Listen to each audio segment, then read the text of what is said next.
Yo l'équipe, si continue play comme d'habitude, n'hésitez pas à liker et à vous abonner, je mettrai bien évidemment mes réseaux en description, et sur ce, bon visionnage. I got loyalty inside my DNA. I got world peace, got war and peace inside my DNA. I got power, poison, pain and joy inside my DNA. Yo l'équipe, du coup on se retrouve aujourd'hui pour une nouvelle vidéo sur Jujutsu Kaisen Phantom Parade. Donc ça va être une petite vidéo assez particulière, donc ça sera concernant le gameplay où je vais essayer de vous expliquer tout ce qu'il y a à savoir concernant le gameplay du jeu.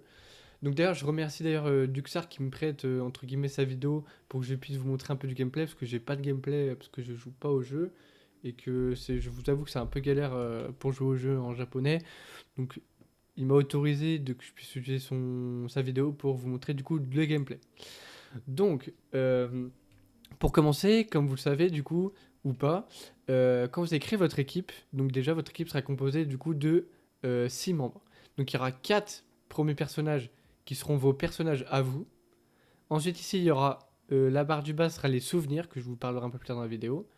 Ici là, ce sera le perso de réserve.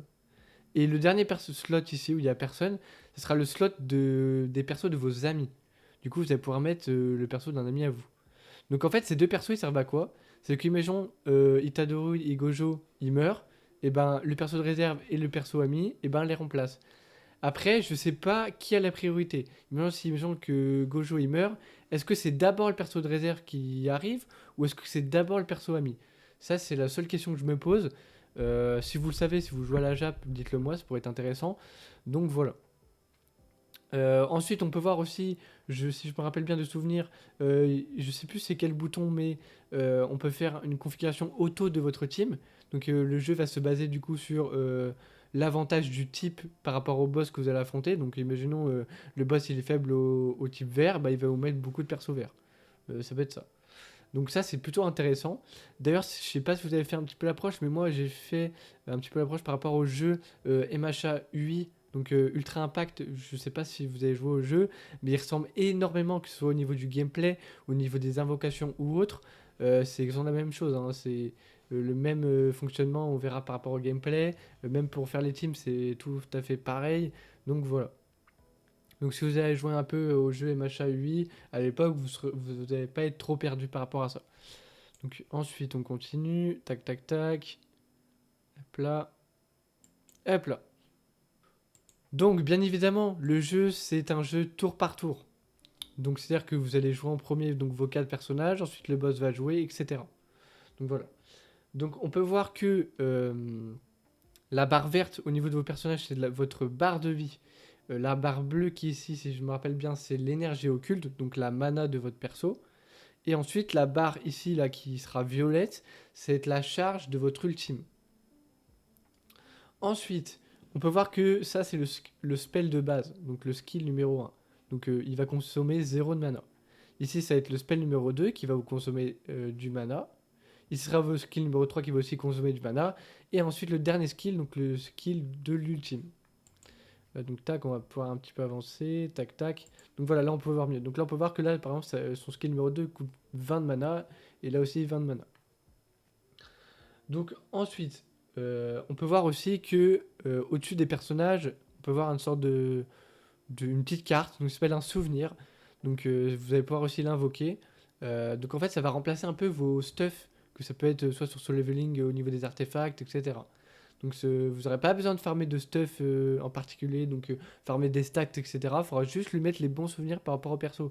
Donc il y aura des combos entre certains souvenirs et certains persos, parce que du coup, le souvenir, ce qu'il va faire, c'est qu'il va pouvoir comboter avec certains spells de votre personnage. Donc, et comment on fait pour savoir si votre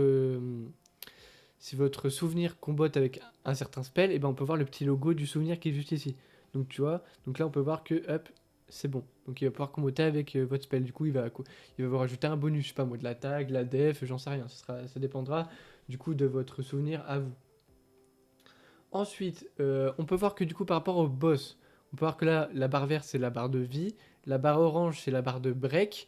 On peut voir aussi que là, les petites boules violettes, c'est la charge de l'ultime du boss. Donc quand elle arrivera ici à sa dernière étape, et ben le boss va faire un gros ultime. Ensuite, au-dessus du boss, on peut voir 4 éléments. Donc ça, c'est les 4 éléments du jeu. Alors, j'ai pas le nom de chaque élément. Donc on va les appeler par leur couleur. Si vous les avez, dites-le moi en commentaire, ça m'intéresse. Et là, du coup, on peut voir que l'élément de faiblesse, c'est l'élément vert. Donc il va falloir jouer des persos de type vert pour faire plus de dégâts. Ensuite, parce que j'ai pris des notes à côté, hein, parce que voilà. On peut voir aussi que, bon, pour avoir, je vais vous montrer que, en fait, votre personnage numéro 1, il va jouer. Après, vous allez avoir votre deuxième personnage qui va jouer. Ensuite, votre troisième personnage qui va jouer. Et ensuite, votre quatrième personnage qui va jouer. Ce qui est bien avec ce jeu, c'est que le jeu est assez intelligent pour vous placer correctement les attaques. Donc, je m'explique. Donc, en gros, imaginons, vous avez, je sais pas moi, vous avez 2 DPS, un breaker, un soutien. Et ben en fait, le jeu va mettre d'abord le soutien, il va attaquer en premier parce qu'il va vous mettre des buffs. Ensuite, le breaker qui va essayer de casser le shield. Et ensuite, vos 2 DPS qui vont taper. Donc ça, c'est plutôt cool. C'est-à-dire que vous n'avez pas besoin de vous prendre la tête à mettre plus ou moins de vitesse sur vos personnages ou je sais pas quoi. Tiens, je dois mettre lui en premier dans mon équipe parce que c'est lui qui va devoir buff. Non, le jeu il va vous faire tout seul. Donc ça, c'est un avantage vraiment, vraiment cool. Donc on va pouvoir avancer un petit peu. Tac, tac, tac. Donc là, il doit expliquer. Nanana, ok. Ensuite, tac. Donc là, on peut voir que là, par exemple, la barre est au max. Ça veut dire que là, il pourra utiliser son ultime. Donc là, voilà, on peut le voir juste ici. Là. Donc aussi, ce qui est plutôt intéressant, c'est qu'on va pouvoir faire des combos d'ultime. C'est-à-dire que si vous avez 2 ults activés, et ben, il va pouvoir comboter pour faire beaucoup plus de dégâts et peut-être mettre des buffs à votre attaque. Tac, est-ce qu'on va avoir une? Bon, déjà, non, là, on va avoir un ult. Voilà. Ah, donc là, voilà, donc c'est un souvenir qui s'est activé, on a pu le voir. Tac, ok. Donc il y a eu son ult. Donc là, est-ce qu'ils vont faire un petit combo d'ult? Tac, tac. Ok. Ok. Ah, oui, voilà, donc là. Attends, je remets en arrière. Donc là, donc, il a activé son ult ici, là aussi. Là, il met fin du tour. Là, donc lui, il ult.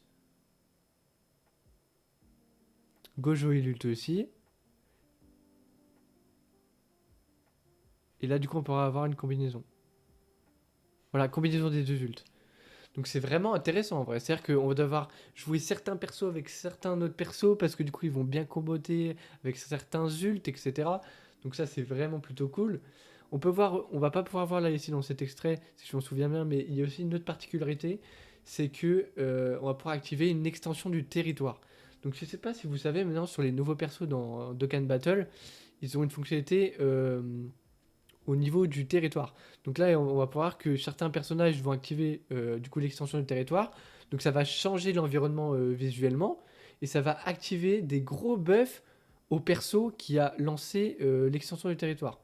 Il faut aussi savoir que, imaginons, Itadori fait une extension du territoire et que Gojo en fait une autre, et ben, vu que Gojo c'est lui qui aura activé son extension du territoire le dernier, ça veut dire que en gros, c'est lui qui aura son extension active.